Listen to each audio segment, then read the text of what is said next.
Give me 50 minutes and I will make integral calculus, click, forever. You've seen this symbol, that long, curvy S. And you've definitely heard the intimidating terms, U-Substitutions. But here's the thing. These aren't just abstract topics from a textbook. They are the tools for calculating accumulation, for finding a total, from the area under a complex curve to the total distance a rocket has traveled. Let's put this in perspective. You already know differential calculus. That was the science of finding an instantaneous rate of change, a slope. Integral calculus, on the other hand, is the science of summing up continuous change to find a total amount, a sum. And that is what we are here to do, to master integral calculus, from slices to totals. My promise is simple. In the next 50 minutes, you won't just memorize these concepts, you will understand them from the ground up. This table right here, this is our roadmap. This is the toolbox you will master. Look at it. You can see all the core techniques. We have the definite integral for finding the exact area under a curve like x squared. We have the fundamental theorem, which is the incredible link between area and slope. And of course, the power tools, U-Substitution, integration by parts, and even methods for handling infinity. Don't worry about the details now. The point is, by the end of these 50 minutes, you will have the skills to solve every single one of these. Because by the end, you will see that the integral symbol is simply a powerful symbol for summation. It's just a fancy S for sum. Let's begin. Let's start with integral calculus's single most important problem: finding the exact area under a curve. Now, forget any complicated formulas you might have heard about for a moment. We are going to solve this with the most basic tool we have, a rectangle. This entire process is called a Riemann sum, and it proves the integral is just a fancy way of adding things up. Okay, here is the motivating problem, our mission. Find the exact area under the curve f of x equals x squared, from x equals 0 to x equals 1. Now, you can see the problem right away. The top of this shape is curved. A simple formula like length times width just won't work here. So, we cheat. We approximate. Let's walk through this. Our problem is finding the exact area under x squared from 0 to 1. Step 1. A crude approximation. Let's just use one rectangle. So, n equals 1. What's its width? Well, we go from 1 to 0, so 1 minus 0 divided by our one rectangle gives us a width of 1. Simple. What's its height?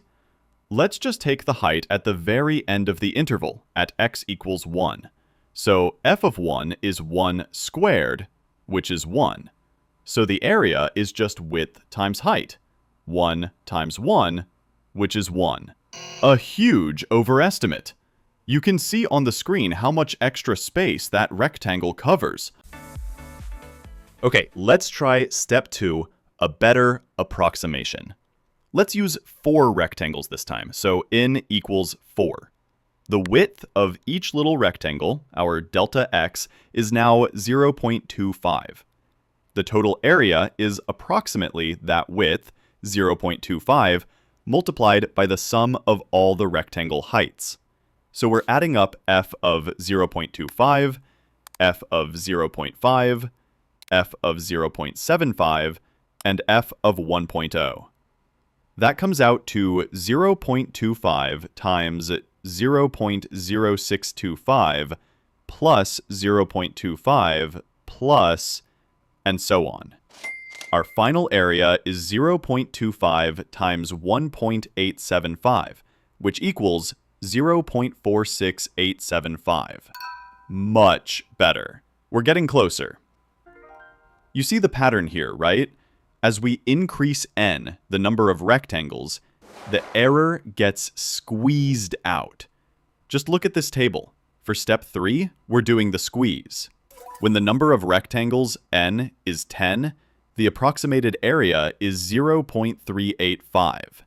When n is 100, it's 0.33835. 1,000, 0.33383. 10,000, 0.33338. The sum is undeniably closing in on one specific value. 1/3. And that is the core idea. The exact area is the limit of this sum as the number of rectangles, n, approaches infinity. Okay, so this whole process, the slicing, the summing, and the taking a limit, it has a formal symbol. And here it is, the definite integral. I know, it looks complex, it looks intimidating, but here's the secret. It's just a formal description of what we literally just did. Let's break it down using this table. That long curvy s is the integral sign. It's an elongated s for sum. It's the operation of finding the total area. The a and b on the top and bottom are the limits of integration, the start and the end. For us, we went from a equals 0 to b equals 1. The f of x is the integrand. That's just the function defining the height. Our curve was f of x equals x squared. The dx is called the differential. It just represents that infinitely small width, our delta x. And that whole limit of the sum thing on the right, that's the process we just saw. It's the value our sum approached, 1/3. So, we have our exact answer. The integral from 0 to 1 of x squared dx equals 1/3. The method we just learned, with all those rectangles and limits, that gives us the formal definition of an integral. It builds the intuition that it's all just a sum. But let's be honest, calculating that limit every single time is a nightmare.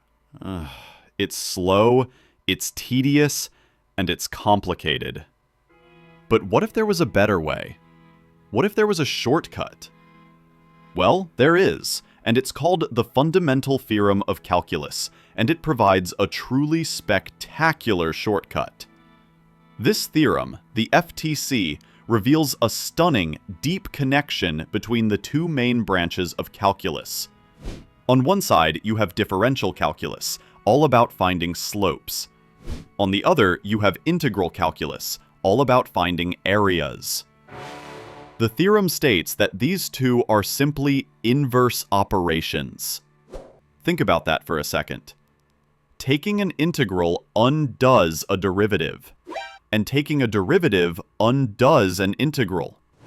They are perfect opposites. So how does this help us? Well, it all comes down to one core idea, the antiderivative. For our function f of x equals x squared, the key is one simple question. What function, capital F of x, when I take its derivative, gives me back x squared? Let's try to figure this out by reversing the power rule. We know the derivative rule, right? The derivative with respect to x of x to the n equals n times x to the n minus 1. So let's just work backwards. First step. To get x squared, we must have started with something like x cubed. That makes sense. Second step. Let's check our work. What is the derivative of x cubed? Well, it's 3x squared. Okay, that's close, but we have an unwanted 3 in front. We just want x squared, not 3x squared. So, to cancel it, we must have started with a 1/3 out front. Let's try again with our new guess. Capital F of x equals 1/3 x cubed. Let's take the derivative. The derivative with respect to x of 1/3 x cubed equals 1/3 times 3x squared, which just equals x squared. It works perfectly. This function we found, capital F of x equals 1/3 x cubed, is called the antiderivative of f of x equals x squared. And that is the key that unlocks everything. Now for the formula, the engine of integration. The area under f of x from a to b is just the change in its antiderivative, capital F of x, between those points. This is part 2 of the fundamental theorem of calculus. As you can see in this formula, the integral from a to b of f of x dx equals capital F of b minus capital F of a. This turns a brutal infinite sum problem into simple arithmetic. Let's see the payoff. Let's solve the exact same previous problem. Find the area under f of x equals x squared from 0 to 1. The integral from 0 to 1 of x squared dx. Here we go. 3 steps. Step 1. Find the antiderivative. We just did that. The antiderivative of f of x equals x squared is capital F of x equals 1/3 x cubed. Step 2. Evaluate at the limits where b is 1 and a is 0. So capital F of 1 equals 1/3 times 1 cubed, which is just 1/3. And capital F of 0 equals 1/3 times 0 cubed, which is just 0. Step 3. Subtract. The area is capital F of 1 minus capital F of 0, which is 1/3 minus 0, which equals 1/3. Done. Just like that. The same value our Riemann sum was slowly, painfully crawling towards, we just solved in 3 trivial lines. That is the power of this theorem. But this isn't just abstract math. It has a direct physical meaning. Let's connect this to reality by imagining a car moving. Let's say v of t is the velocity of the car at time t, and let's say s of t is the position, or the distance traveled at time t. From differential calculus, you already know that velocity is the derivative of position. In other words, s prime of t equals v of t. And if we flip that around, it means the position, s of t, is the antiderivative of the velocity. So what does the FTC tell us here? The formula says the integral from a to b of v of t dt equals s of b minus s of a. Let's translate that. The left side is the area under the velocity curve. The right side is the change in position, or the total distance traveled. The FTC proves they are the exact same thing. The integral is a tool for finding total accumulation. The fundamental theorem has given us an incredible gift. It transformed the nightmare of infinite sums into one simple task: find the antiderivative. So, our entire ability to solve integrals now hinges on one skill: reversing the process of differentiation. This section is where we build your core library, your reference tool, your integration cheat sheet. Okay, first, let's talk about the indefinite integral and something called plus c. A definite integral, like the integral from 0 to 1 of x squared dx, has limits. Its answer is a number. An indefinite integral, like the integral of x squared dx, has no limits. Its answer is a function. But there's a subtle trap with indefinite integrals. Here's the trap. It's called the vanishing constant. The derivative of 1/3 x cubed is x squared. Okay, but the derivative of 1/3 x cubed plus 5 is also x squared. And the derivative of 1/3 x cubed minus 100 is still x squared. There isn't just one antiderivative, there's a whole family of them. So how do we solve this? The solution is the constant of integration. To account for this, we add plus c to every indefinite integral. So the integral of x squared dx equals 1/3 x cubed plus c. Now, a great question might pop into your head. Why didn't we use plus c when we solved our area problem? That's an excellent question. For a definite integral, the c just cancels out. Watch this. you'd have capital F of B plus C minus capital F of A plus C. The C's subtract away, and you're left with just capital F of B minus capital F of A. They vanish. So here's the bottom line. For an indefinite integral with no limits, you need plus C. For a definite integral which has limits, you don't need plus C. Got it? Good. All right, let's build the antiderivative table, your core toolkit. Each line here is just a derivative rule you already know, but run in reverse. First up, the integral of a constant k. That's just kx plus c. For example, the integral of 7dx is 7x plus c. Simple. Next, x to the n. This is the reverse power rule, the workhorse. The antiderivative is x to the n plus 1 divided by n plus 1 plus c. You're going to use this all the time. Now, what about the one exception to the power rule? X to the negative 1, or 1 over x. Its antiderivative is the natural log of the absolute value of x plus c. Remember that special case. The integral of e to the x? That's the easiest one. It's just e to the x plus c. The integral of a to the x? That's a to the x divided by the natural log of a plus c. The integral of cosine of x? That's sine of x plus c. Straightforward. The integral of sine of x? Be careful. It's negative cosine of x plus c. Watch that sign change. It's a super common mistake. And a few more key ones. The integral of secant squared of x is tangent of x plus c. The integral of 1 over 1 plus x squared is arctan of x plus c. This one comes up more often than you'd think. And the integral of 1 over the square root of 1 minus x squared is arcsine of x plus c. Another key inverse trig pattern to know. Okay, now let's talk about some basic properties. The constant multiple rule. This is great. You can just pull constants out front. The integral of c times f of x dx is just c times the integral of f of x dx. For example, the integral of 5x cubed dx, just pull the 5 out front. You get 5 times the integral of x cubed dx. Using the power rule, that becomes 5 times x to the 4th over 4 plus c, or 5/4 x to the 4th plus c. And the other major property, the sum and difference rule. This is huge. It means you can integrate term by term.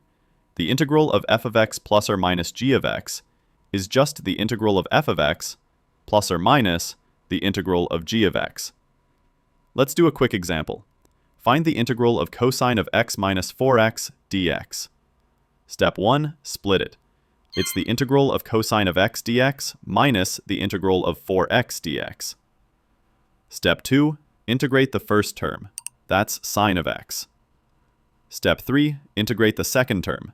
That's 4 times x squared over 2, which simplifies to 2x squared. Step 4, combine them. The answer is sine of x minus 2x squared plus c. See? You just tackle it piece by piece. Okay, time to put it all together. A complete example. Let's evaluate the definite integral from 1 to 2 of 3x squared plus 4 over x dx. This one combines the sum rule, the constant multiple rule, the power rule, and the 1 over x rule. Let's do this. First, let's find the indefinite integral, term by term.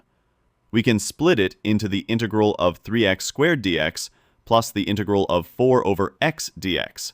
That's the sum rule. Now, pull out the constants. 3 times the integral of x squared dx plus 4 times the integral of 1 over x dx. That's the constant multiple rule. Now we integrate. Using the power and 1 over x rules, we get 3 times x cubed over 3 plus 4 times the natural log of the absolute value of x. The 3's cancel, so our antiderivative, capital F of x, is x cubed plus 4 times the natural log of the absolute value of x. Next, step 2. Apply the fundamental theorem of calculus, capital F of 2 minus capital F of 1. Let's plug in the upper limit. F of 2 equals 2 cubed plus 4 times the natural log of 2. That's 8 plus 4 natural log of 2. Now the lower limit. F of 1 equals 1 cubed plus 4 times the natural log of 1. The natural log of 1 is 0, so this is just 1. We have our two pieces. Finally, step 3. Calculate the final result. The area is 7 plus 4 natural log of 2. That is the exact, perfect answer. It's approximately 9.772. And that's how you use your new toolkit. The basic rules are powerful, but they all share a fatal weakness. They only work on simple functions. What happens when you face a composite function? For example, the integral of 2x times cosine of x squared, dx. None of our rules work here. We're stuck. This is where you learn the master technique. This isn't just another rule. This is the single most important, most powerful, and most used integration method you will ever learn. It's called U-Substitution, and its entire purpose is to reverse the chain rule. Mastering this algorithm is the key to unlocking 80% of the integrals you will ever face. Let's look at the motivating problem. Look at this integral again. The integral of 2x cosine of x squared dx. It contains a secret signal, a function, x squared, and its derivative, 2x, are hanging out together. This is your green light for U-Substitution. Okay, let's break down the foolproof 5-step algorithm. First, step 1, choose U. You need to identify the inner function. Here, x squared is plugged into the cosine function, so let u equal x squared. Step 2. Find du. You just differentiate u with respect to x. So du over dx equals 2x, which means du equals 2x dx. Simple.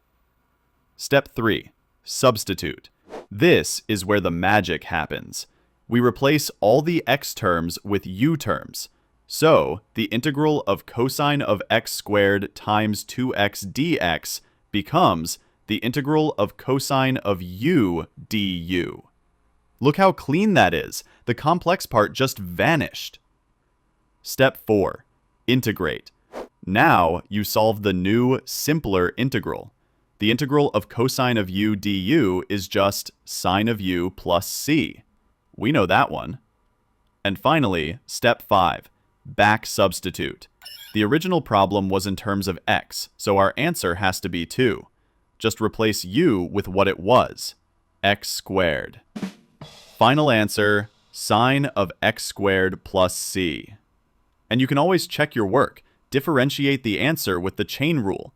The derivative of sine of x squared plus c is cosine of x squared times 2x. It's a perfect match. Okay, that was a little too perfect. What do you do when the derivative isn't an exact match? Let's look at example 2, when the derivative isn't a perfect match. Here's our problem. The integral of x cubed times x to the 4th plus 5, all raised to the 6th power, dx. Step 1. Choose u. The inner function is clearly x to the 4th plus 5. Let u equal x to the 4th plus 5. Step 2. Find du. Differentiate. Du equals 4x cubed dx. Step 3. Substitute. Uh-oh. We have a problem. Our integral has x cubed dx, but our du gives us 4x cubed dx. This is where people get stuck, but it's just a little algebra. If du equals 4x cubed dx, then just solve for what you need. Divide both sides by 4. 1/4 du equals x cubed dx. Now we have a perfect piece to swap in, so let's substitute. The integral of x to the 4th plus 5 to the 6th times x cubed dx becomes the integral of u to the sixth times 1/4 du. Step 4. Integrate. Pull the constant out and use the reverse power rule. We have 1/4 times the integral of u to the sixth du. That equals 1/4 times u to the seventh over 7 plus c, which simplifies to u to the seventh over 28 plus c. And now, step 5. Back substitute. Replace u with x to the fourth plus 5. Final answer, 1 over 28 times x to the fourth plus 5, all to the seventh power, plus c. Now, for the pro-level shortcut. U-Substitution with definite integrals. When you have limits of integration, you have two choices. There's the long way, where you solve the indefinite integral, back substitute to x, and then use the original x limits. It works, but it's clunky. Then there's the expert way. Change the limits of integration from x values to u values. This lets you skip back substitution entirely. Let's try a problem, a definite integral. Evaluate the integral from 0 to 1 of e to the 5x plus 1 dx. Step 1. Choose u and find du. Pretty standard. U equals 5x plus 1. Du equals 5 dx, which means dx equals 1/5 du. Now for the key step. Step 2. Change the limits. We convert the old x limits to new u limits. Let's start with the lower limit. When x equals 0, then u equals 5 times 0 plus 1, which equals 1. Now the upper limit. When x equals 1, u equals 5 times 1 plus 1, which is 6. Our new limits are 5, 1, and 6. Step 3. Substitute everything. The integral transforms completely into the world of u. The integral from 0 to 1 of e to the 5x plus 1 dx becomes the integral from 1 to 6 of e to the u times 1/5 du. We will never go back to x. So step 4, integrate with the new u limits. We have 1/5 times the integral from 1 to 6 of e to the u du. This equals 1/5 times e to the u evaluated from 1 to 6, which is 1/5 times the quantity e to the sixth minus e to the first. This is the final exact answer. No back substitution needed. It's faster, cleaner, and way less prone to errors. Okay, so far, U-Substitution has been your number one tool. It's fantastic because it reverses the chain rule. But what happens when you run into an integral that was created by the product rule? Let's look at the motivating problem. Take a look at this integral, the integral of x cosine of x dx. Let's think about why our current tools completely fail here. First, basic patterns. This is a product, not a simple antiderivative. Okay, so what about U-Substitution? Well, if you let u equal x, then du equals dx. That doesn't simplify the cosine of x at all. Alright, what if u equals cosine of x?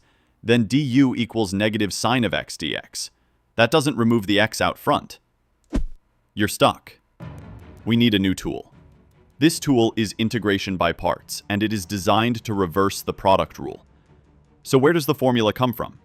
It comes straight from the product rule for differentiation, which you already know. The derivative with respect to x of u times v equals u times dv dx plus v times du dx. Now you just integrate both sides, rearrange the terms a little bit, and you get the formula. The formula for integration by parts. It is the integral of u dv equals uv minus the integral of v du. The entire strategy is to take a difficult integral, the integral of u dv, and transform it into an expression containing a much simpler integral, the integral of v du. Your success depends entirely on how you choose u and the v. To understand this, we're going to do it the wrong way first. Let's learn by failing. This is the art of the choice. Okay, problem. The integral of x cosine of x dx. Attempt 1, a poor choice. Step 1, split it. Let's try u equals cosine of x and dv equals x dx. Step 2, find du and v. If u is cosine x, then du is negative sine x dx. And if dv is x dx, we integrate that to get v equals 1/2 x squared. Alright, step 3, assemble the formula. uv minus the integral of v du. The integral of x cosine x dx equals cosine x times 1/2 x squared minus the integral of 1/2 x squared times negative sine x dx. Let's clean that up. That gives us 1/2 x squared cosine of x plus 1/2 times the integral of x squared sine of x dx. Stop. Our new integral is harder than what we started with. This choice made the problem worse. Okay, let's try this again. Problem. Integral of x cosine of x dx. Attempt 2, the strategic choice. Step 1, split. This time, let's let u equal x and dv equal cosine of x dx. Step 2, find du and v. If u equals x, then du equals dx. Simple. If dv equals cosine x dx, we integrate to get v equals sine of x. Okay, step 3. Assemble the formula. uv minus the integral of v du. The integral of x cosine x dx equals x times sine x minus the integral of sine of x dx. Success! Look at our new integral. That's one of our basic patterns. We've made the problem simpler. Now we just solve it. Step 4. Solve the new integral. We know the integral of sine of x dx is negative cosine of x. So our expression becomes x sine of x minus negative cosine of x plus c. Step 5, the final answer. X sine of x plus cosine of x plus c. So how do you make the right choice every single time? Why did u equals x work so well? Because its derivative, du equals dx, was simpler than x itself. This leads to the unforgettable mnemonic for how to choose u. Here's the secret. Pick u to be the first type of function that appears in your integral from this priority list. LIATE. That's L for logarithmic, like natural log of x. I for inverse trig, like arctan of x. A for algebraic, like x squared or 3x. T for trigonometric, like sine of x. And E for exponential, like e to the x. Let's test it on our problem, the integral of x cosine of x dx.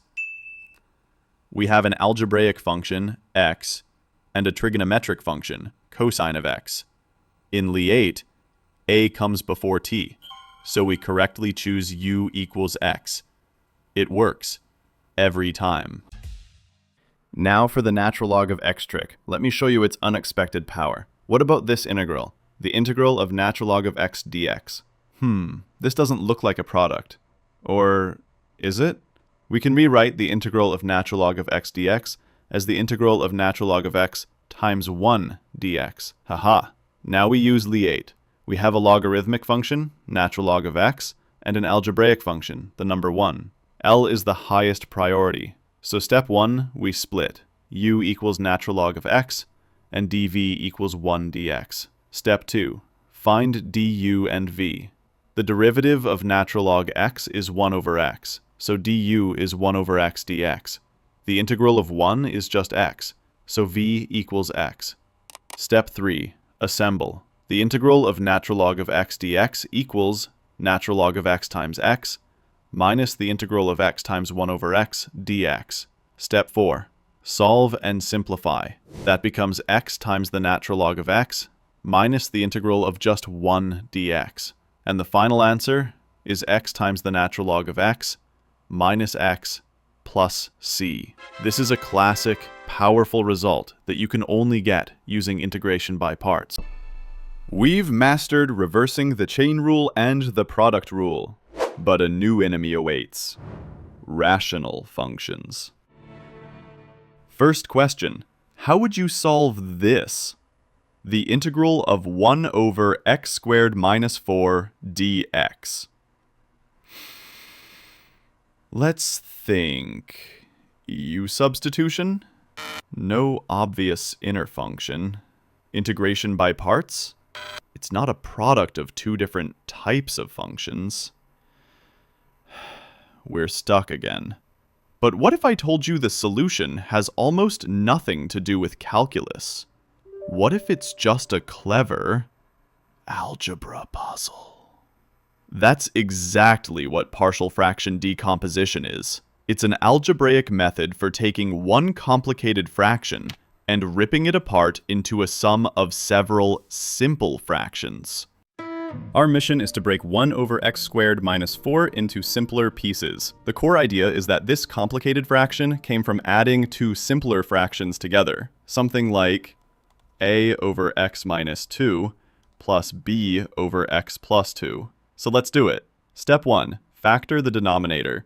This is essential. X squared minus 4 becomes x minus 2 times x plus 2. Easy enough. Step 2. Set up the decomposition. We write our original fraction, 1 over parentheses x minus 2 times x plus 2, equals a over x minus 2 plus b over x plus 2. Our entire goal is to find the numbers a and b. Step 3. Clear the denominators. This is where we get rid of the fractions. Multiply both sides by that original denominator, x minus 2 times x plus 2. What are we left with? 1 equals a times x plus 2 plus b times x minus 2. This is our key equation. Step 4. Solve for the constants. Now, this equation has to be true for all values of x, and we have two great methods to solve it. Method 1 is the Heaviside cover-up method. It's fast, it's simple, you just choose clever x values to make terms disappear. Method 2 is equating coefficients. It's a bit more general. You expand everything and match the coefficients for each power of x. Let's start with the fast one. Method 1, the Heaviside cover-up. Our key equation is 1 equals a times x plus 2 plus b times x minus 2. To find a, we need to make the b term disappear. How can we do that? We can set its factor x minus 2 to 0. So let's let x equal 2. We get 1 equals a times 4 plus b times 0. That means 1 equals 4a. So a equals 1/4. We're halfway there. Now, to find b, let's make the a term disappear. We'll set x equal to -2. That gives us 1 equals a times 0 plus b times -4. So 1 equals -4b. b must be -1/4. Puzzle solved. Now for method 2, equating coefficients. It's a little more formal. We start with the same key equation. 1 equals a times x plus 2 plus b times x minus 2. Step 1 is to expand and group by the powers of x. So 1 equals ax plus 2a plus bx minus 2b. Let's group the x terms. That's 1 equals a plus b times x plus 2a minus 2b.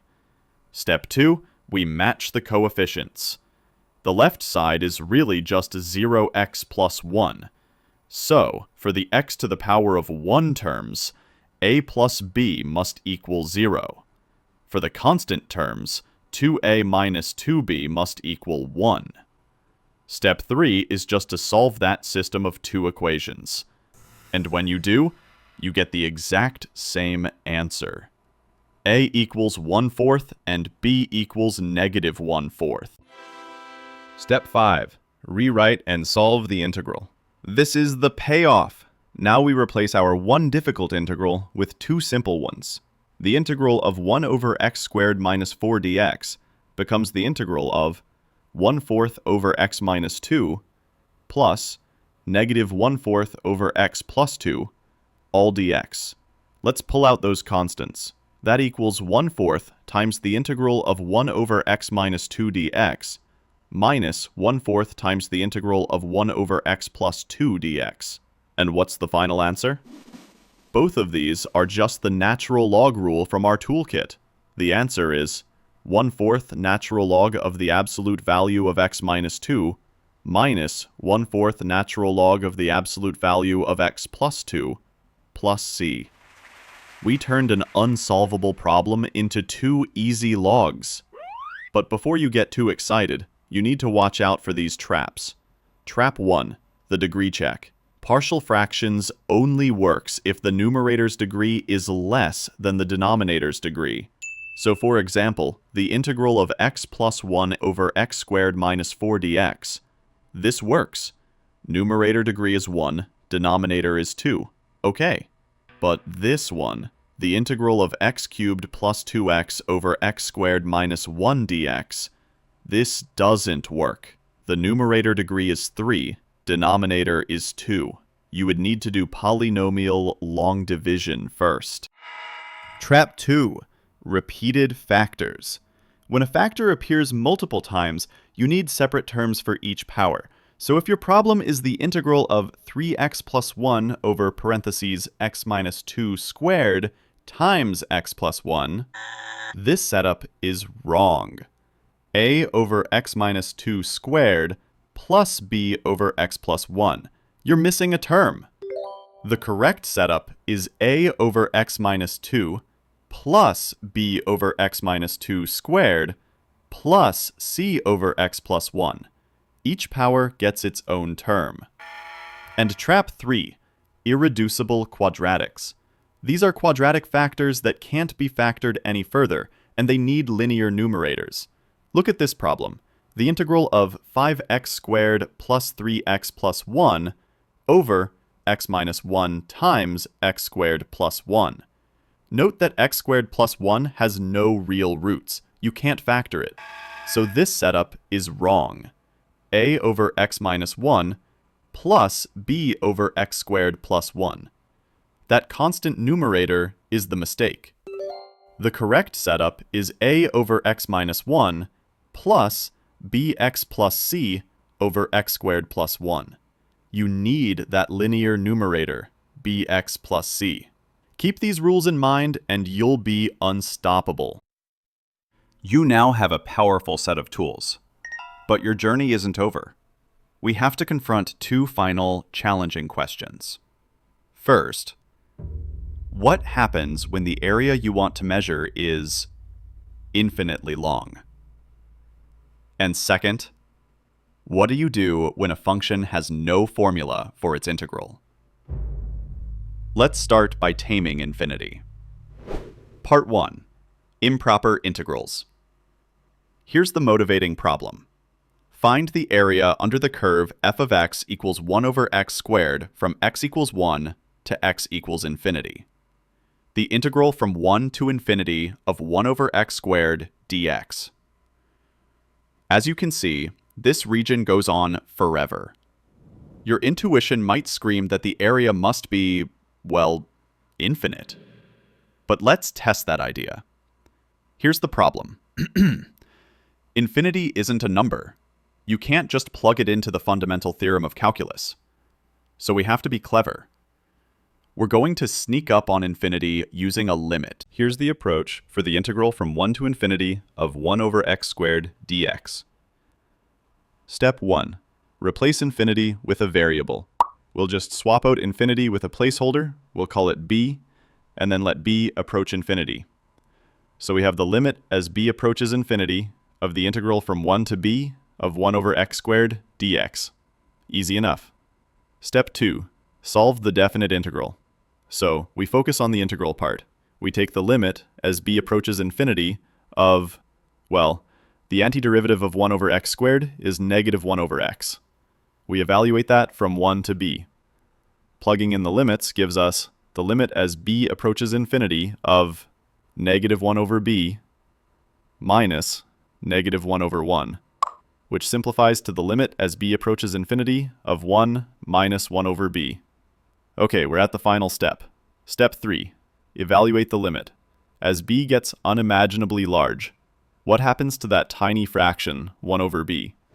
It goes to 0, which means our limit is just 1 minus 0, which equals 1. The result is stunning. The total area of this infinitely long region is exactly 1. When an improper integral gives a finite number like this, we say that it converges. But does this always work? Let's try another one. This is convergence versus divergence. Let's change the function slightly. Now we'll look at the integral from 1 to infinity of 1 over x dx. Let's follow the same steps. 1. Set up the limit. The limit as b approaches infinity of the integral from 1 to b of 1 over x dx. 2. Solve the integral. That's the limit as b approaches infinity of the natural log of the absolute value of x, evaluated from 1 to b. And 3. Evaluate. This becomes the limit as b approaches infinity of the natural log of b minus the natural log of 1. Since the natural log of 1 is 0, we're left with just the limit as b approaches infinity of the natural log of b. So, what is the limit as b goes to infinity of the natural log of b? The natural log function just keeps growing and growing forever. The limit is infinity. This area is infinite. We say this integral diverges. So here's the tale of two functions. For the integral of 1 over x squared, the function shrinks to 0 fast enough, so the integral converges to 1. For the integral of 1 over x, the function shrinks to 0 too slowly, so the integral diverges to infinity. This leads to a really useful rule of thumb, the p-integral rule. For integrals that look like 1 over x to the p from 1 to infinity, the integral converges if p is greater than 1, and diverges if p is less than or equal to 1. A crucial shortcut. Part 2. When formulas fail. Numerical integration. Okay, we've handled infinity. But what about that second, even scarier question? What if a function just can't be integrated? Consider this monster, the integral from 0 to 1 of e to the negative x squared dx. This is the bell curve, the absolute backbone of statistics, and it has a dark secret. It has no elementary antiderivative. I'm serious. Our entire toolkit, the fundamental theorem of calculus, U-Substitution, integration by parts, is completely useless here. We're stuck. So what do? We go back to the beginning. When we can't find an exact answer, we approximate. This is called numerical integration. It's how computers solve most real-world integrals. Instead of finding a perfect formula, we just add up a bunch of simple shapes. We can do better than rectangles, though. We use trapezoids. They hug the curve much more closely, which means less error. This leads us to the trapezoid rule. The formula looks a little intense, but the idea is simple. To find the area, you take delta x divided by 2 and multiply it by the sum of the function heights. But here's the key. The first and last points are used once, but all the interior points are used twice. Let's try it on our impossible problem, the integral from 0 to 1 of e to the negative x squared dx. And we'll just use 4 trapezoids, so n equals 4. First, we find delta x. That's the total width. 1 minus 0 divided by the number of trapezoids, 4. So delta x is 0.25. Second, we find the function values at each point. F of 0 is e to the 0, which is 1. F of 0.25 is about 0.939. F of 0.5 is about 0.779. F of 0.75 is about 0.570. And finally, f of 1 is e to the negative 1. Okay, got all our pieces. Step 3. Plug everything into the formula. The area is approximately 0.25 divided by 2 times 1 plus 2 times 0.939 plus 2 times 0.779 plus 2 times 0.570 plus our last point. Phew. Let's simplify. Add all that up, 0.7430. So how close did we get? The actual value is about 0.7468. Our approximation is 0.7430. With just 4 simple trapezoids, we're already incredibly close. So what's the takeaway here? When perfect formulas fail, we don't give up. We return to the fundamental idea of integration, summing up simple slices. This is how the real world gets things done. We've come to the end of our journey.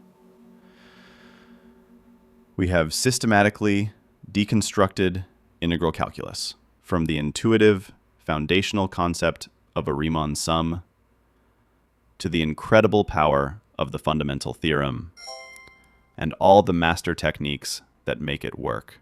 Look at this. This is your complete calculus toolbox. We started with the definite integral, the core idea of finding the exact area under a curve, like the integral from 0 to 1 of x squared dx. Then came the big one, the fundamental theorem, the magical link between area and slope, between integrals and derivatives. From there, we built out your toolkit, the basic antiderivative patterns, your reverse power rule, your integral of e to the x, your trig functions. Then we brought out the heavy machinery, U-Substitution, the reverse of the chain rule, and without a doubt, our most powerful tool, integration by parts, for unwinding the product rule. Partial fractions, that brilliant algebraic trick for breaking down those messy rational functions. And finally, we looked at the real world, improper and numerical integration, showing you how to handle infinity and how to get an answer even when no perfect formula exists. That's it. Every concept, every technique, you've seen it, you've practiced it, and now you understand it. Integral calculus now clicks.